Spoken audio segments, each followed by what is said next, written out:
राधे राधे। स्वागत है आप सबका आपके अपने चैनल निष्ठा भक्ति भाव पर। आप सभी को नवरात्रि के दूसरे दिन की हार्दिक शुभकामनाएं। नवरात्रि के दूसरे दिन माँ दुर्गा के ब्रह्मचारिणी स्वरूप की पूजा की जाती है। माँ ब्रह्मचारिणी को ज्ञान और तप की देवी कहा जाता है। माँ ब्रह्मचारिणी ने ही भगवान शिव को पति रूप प्राप्त करने के लिए कठोर तपस्या की थी। तो आइए जानते हैं इस दिन की खास बातें। लेकिन उससे पहले अगर आप हमारे चैनल पर नए हैं तो चैनल को सब्सक्राइब करिए, और यदि आज का वीडियो आप सभी को पसंद आता है तो वीडियो को लाइक और शेयर भी करिएगा। तो चलिए आज का वीडियो शुरू करते हैं। नवरात्रि के दूसरे दिन माँ दुर्गा के देवी ब्रह्मचारिणी रूप की पूजा करने का विधान होता है। माँ ब्रह्मचारिणी के दाएं हाथ में माला और बाएं हाथ में कमंडल है। शास्त्रों में बताया गया है कि माँ दुर्गा ने पार्वती के रूप में पर्वतराज के यहाँ पुत्री बनकर जन्म लिया और महर्षि नारद के कहने पर अपने जीवन में भगवान महादेव को पति के रूप में पाने के लिए कठोर तपस्या की थी। हजारों वर्षों तक अपनी कठिन तपस्या के कारण ही इनका नाम तपश्चारिणी या ब्रह्मचारिणी पड़ा। उन्हें त्याग और तपस्या की देवी माना जाता है। अपनी इस तपस्या की अवधि में इन्होंने कई वर्षों तक निराहार रहकर और अत्यंत कठिन तप से महादेव को प्रसन्न कर लिया। इनके इसी रूप की पूजा और स्तवन दूसरे नवरात्रे पर किया जाता है। देवी ब्रह्मचारिणी भगवती दुर्गा की नवशक्तियों में इनका दूसरा रूप माना जाता है। शास्त्रों में ऐसा उल्लेख है कि माता ब्रह्मचारिणी पूर्व जन्म में राजा हिमालय के घर मैना के गर्भ से उत्पन्न हुई। देवर्षि नारद के कहने पर माता ब्रह्मचारिणी शिव को पति रूप में प्राप्त करने के लिए जंगल में जाकर हजारों वर्ष केवल फल खाकर कठिन तपस्या की थी।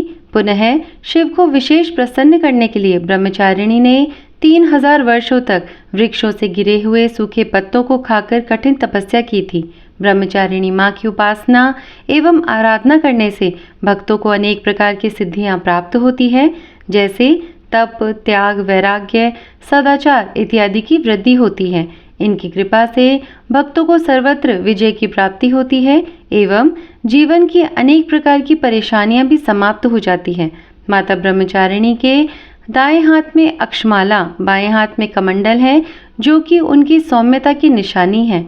यदि हम माता के नाम के अर्थ को समझते हैं तो ब्रह्म का अर्थ है एक स्वयंभू आत्मा, पूर्ण वास्तविकता, सार्वभौमिक स्व, व्यक्तिगत ईश्वर, पवित्र ज्ञान, और चारिणी उस व्यक्ति का स्त्रीलिंग संस्करण है जो चर्या है, जिसका अर्थ है व्यवसाय करना, संलग्न करना, आगे बढ़ना, व्यवहार करना, आचरण करना, अनुसरण करना। वैदिक ग्रंथों में ब्रह्मचारिणी शब्द का अर्थ पवित्र धार्मिक ज्ञान का अनुसरण करने वाली महिला से है। आज के दिन 10 अप्रैल को दूसरे नवरात्रि पर आपको सुबह जल्दी उठकर स्नान कर लेना है। फिर उसके बाद में जो आपका पूजा का स्थान है वहाँ पर गंगा जल डालकर उसकी शुद्धि कर लेनी है, या फिर कल के दिन आपने जो चौकी बिठाई थी माता के नवरात्रि के लिए, उसी चौकी पर आपने जो माता की मूर्ति को स्थापित किया है उसी मूर्ति की या फिर उसी विग्रह या तस्वीर की आपको पूजा कर लेनी है।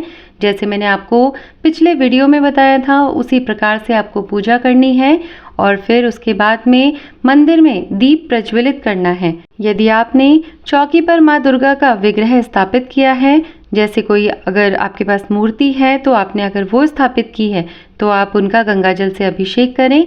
यदि आपने तस्वीर स्थापित की है तो आप उस पर गंगाजल के छींटे दे सकते हैं। साथ ही साथ में माँ दुर्गा को अर्घ्य दें।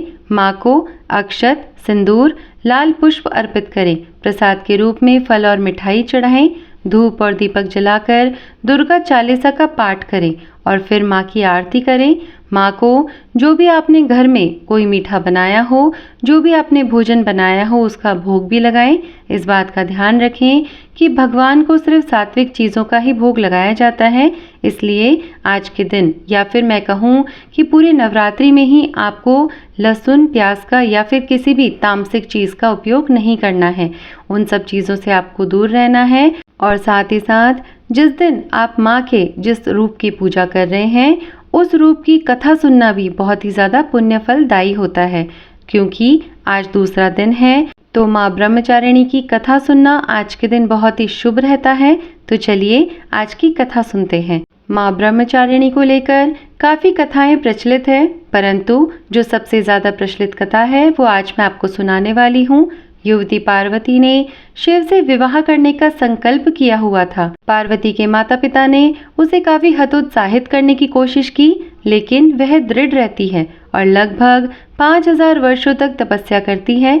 इस बीच देवता प्रेम और वासना के हिंदू देवता कामदेव के पास जाते हैं और उनसे शिव में पार्वती के लिए इच्छा उत्पन्न करने के लिए कहते हैं। वे ताड़कासुर नामक असुर द्वारा संचालित होते हैं, जिसे केवल शिव के बच्चे द्वारा ही मारा जा सकता है। कामदेव ने शिव पर काम का बाण चलाया। शिव ने अपने माथे में अपनी तीसरी आंख खोली और काम को जलाकर भस्म कर दिया। पार्वती ने शिव पर विजय पाने की अपनी आशा या संकल्प नहीं खोया। वह शिव की तरह पहाड़ों में रहना शुरू कर देती है और उन्हीं गतिविधियों में संलग्न हो जाती है जो वह करते हैं, जैसे कि तपस्या। पार्वती का यही स्वरूप देवी ब्रह्मचारिणी का स्वरूप माना जाता है। उनकी तपस्या शिव का ध्यान आकर्षित करती है और उनकी रुचि जगाती है। वह उससे भेष बदलकर मिलते हैं और शिव की कमजोरियों और व्यक्तित्व की समस्याओं को गिनाकर उसे हतोत्साहित करने की कोशिश करते हैं। पार्वती ने सुनने से इनकार कर दिया और अपने संकल्प पर अड़ी रही। इस दौरान प्रकंडासुर नाम का राक्षस अपने लाखों असुरों के साथ पार्वती पर हमला कर देता है। पार्वती अपने तप की समाधि के अंतिम चरण में थी और अपनी रक्षा करने में असमर्थ थी। पार्वती को असहाय देखकर देवी लक्ष्मी और सरस्वती हस्तक्षेप करती हैं, परंतु उन राक्षसों की संख्या काफी ज्यादा अधिक होती है। कई दिनों की लड़ाई के बाद में पार्वती के पास का कमंडलू गिर जाता है और सभी राक्षस बाढ़ में बह जाते हैं। अंत में पार्वती अपनी आंखें खोलती हैं और आग छोड़ती है और राक्षसों को जलाकर राख कर देती है। ब्रह्मांड में शिव को छोड़कर हर कोई देवी पार्वती द्वारा किए गए तप से प्रभावित होता है। आखिरकार शिव भी ब्रह्मचारी के भेष में पार्वती से मिलने आते हैं। फिर वह पार्वती को पहेलियां देकर उनकी जांच करते हैं, जिनका वह सही उत्तर देती है। पार्वती के मस्तिष्क और सुंदरता की प्रशंसा करने के बाद ब्रह्मचारी स्वरूप में शिवजी उन्हें प्रस्ताव देते हैं। पार्वती को एहसास होता है कि वह शिव ही हैं और वह उनका प्रस्ताव स्वीकार कर लेती हैं। शिव अपने असली रूप में प्रकट होते हैं और अंत में उसे स्वीकार करते हैं, उनकी तपस्या को तोड़ देते हैं तथा देवी पार्वती से विवाह कर लेते हैं। क्योंकि पूरे तप के दौरान पार्वती ने बेलपत्र और नदी के पानी से ही अपना पेट भर रखा था और ब्रह्मचारियों का जीवन का निर्वाह किया था, इसी वजह से उनको माँ ब्रह्मचारिणी का नाम मिला।